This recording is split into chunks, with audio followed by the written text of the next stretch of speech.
Pentacle chapter 25, Two of Wands. It's a tarot card. Since Oberon saw Cain starting to hyperventilate, he said, "Maybe this wasn't the best idea, and kittens are better given to children or to adults who are already used to pets. Oh well, I guess I'm stuck with them for another night. And if there's someone at work looking for a pet, give them my phone number," said Sedanta, returning the kitten box to the garage. The party left the house, and Cain narrowed his eye when he realized that Veronica had lied in order to pressure him into picking a kitten. And this wasn't the first time he had caught Veronica lying, and he made a mental note to take everything she said with a grain of salt. And he also fancied that Jeremy was a liar as well.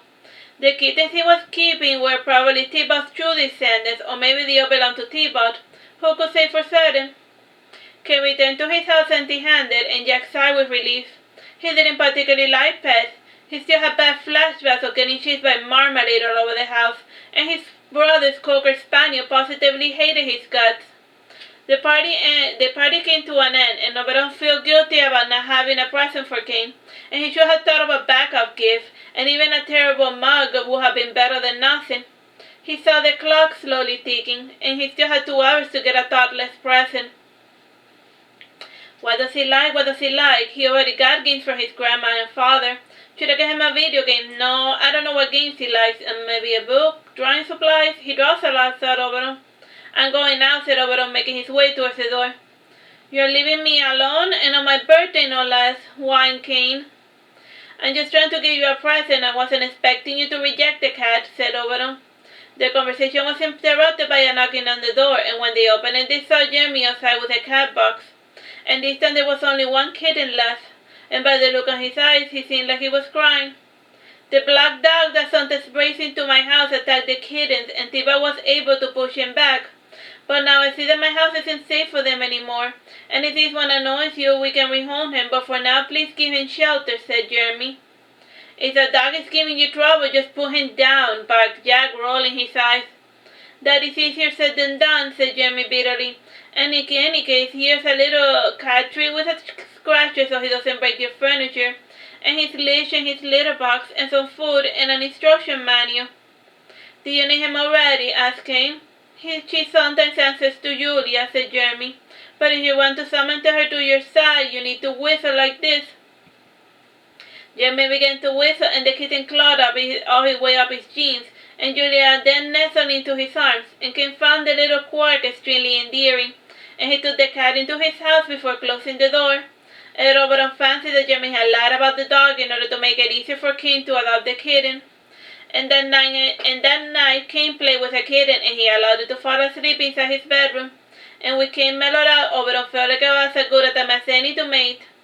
He locked Cain into a mating embrace, and just when he had Cain undressed, the kitten started meowing, and Cain left Oberon's side to busy himself with the kitten.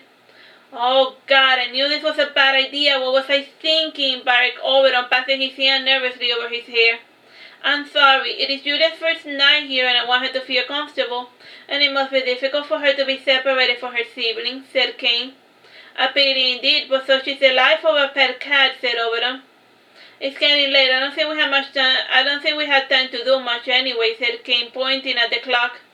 "Why are you always finding excuses not to sleep with me?" asked Oberon. "Are you even physically attracted to me?"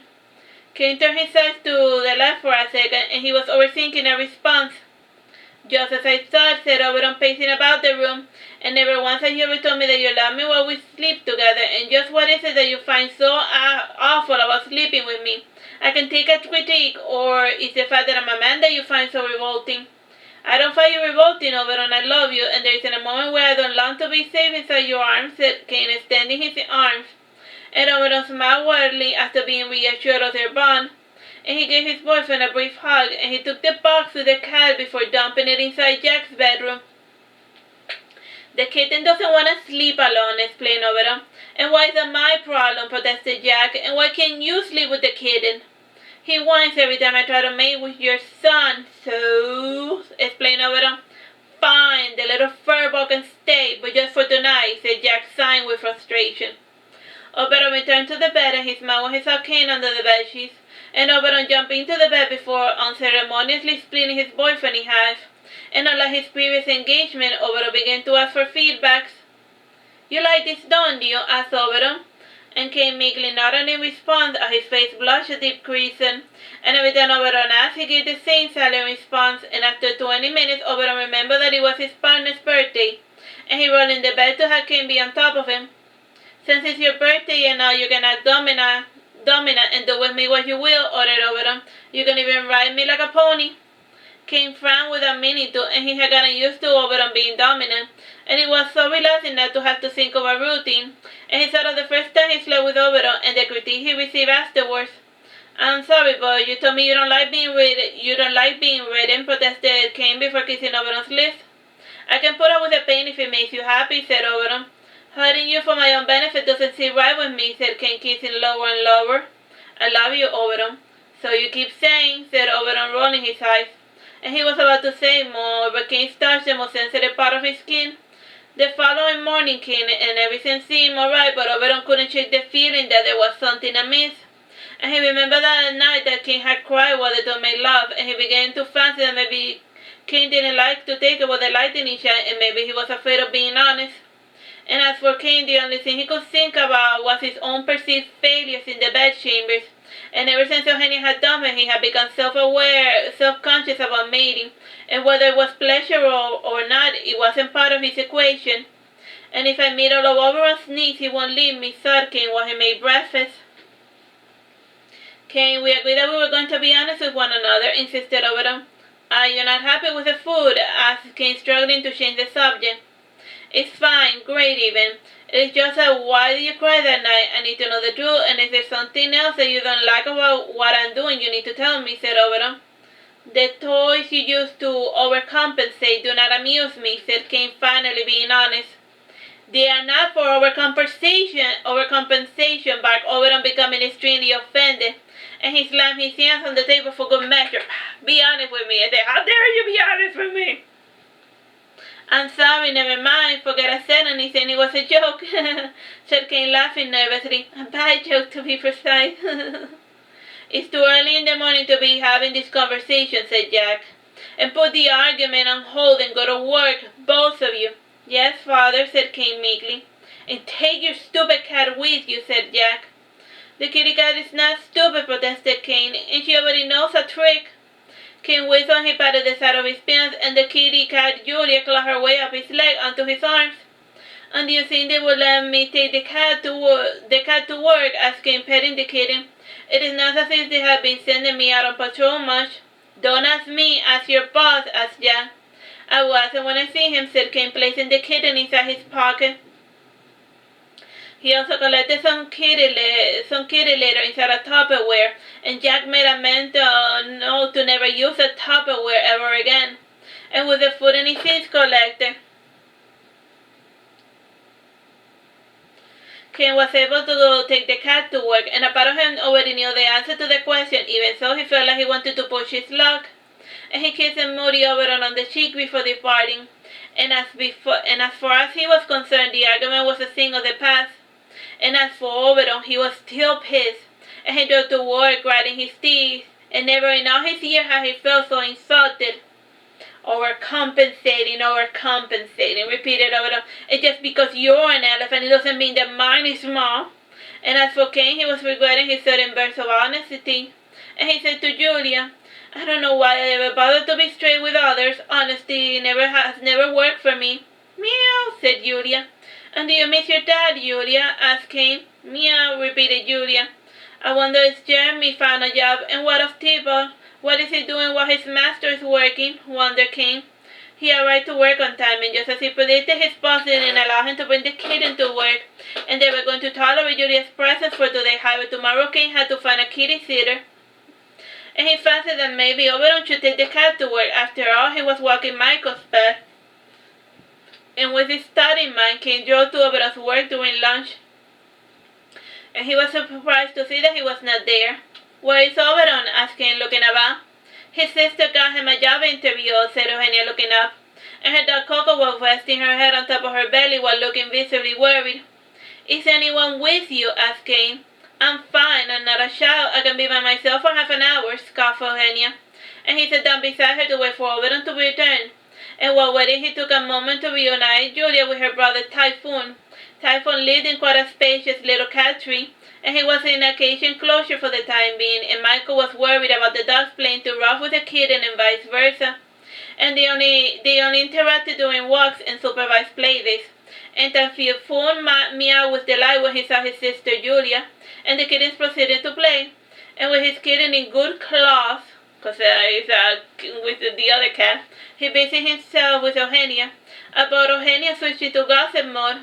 You have been a little distant lately, commented Eugenia. If you don't invite me, then I won't come, said Kane. I still remember how annoyed you would get whenever I would show up uninvited. True, I sometimes forget, laughed Eugenia nervously. So, you are gay, and that explains a lot about our lack of chemistry. Define gay, said Kane dryly.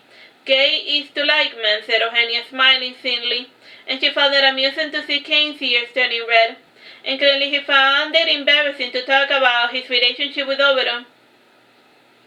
I like a man, not a man, so that definition does not apply to me, corrected Kane. But who do you prefer to sleep with, me or Oberon? Asked Eugenia. I prefer Oberon, since he's always taking the lead, and I do not have to stress about what I must do to amuse him, said Kane. And why didn't you ever bother to teach me? I'm not in the mood to talk about the past, and I would have tolerated anything you did as long as you looked like you were into me. And do you know what, if you know what I mean? Asked Eugenia, closing her magazine. No, I don't know what you mean, said Kane, folding his arm before sighing with frustration.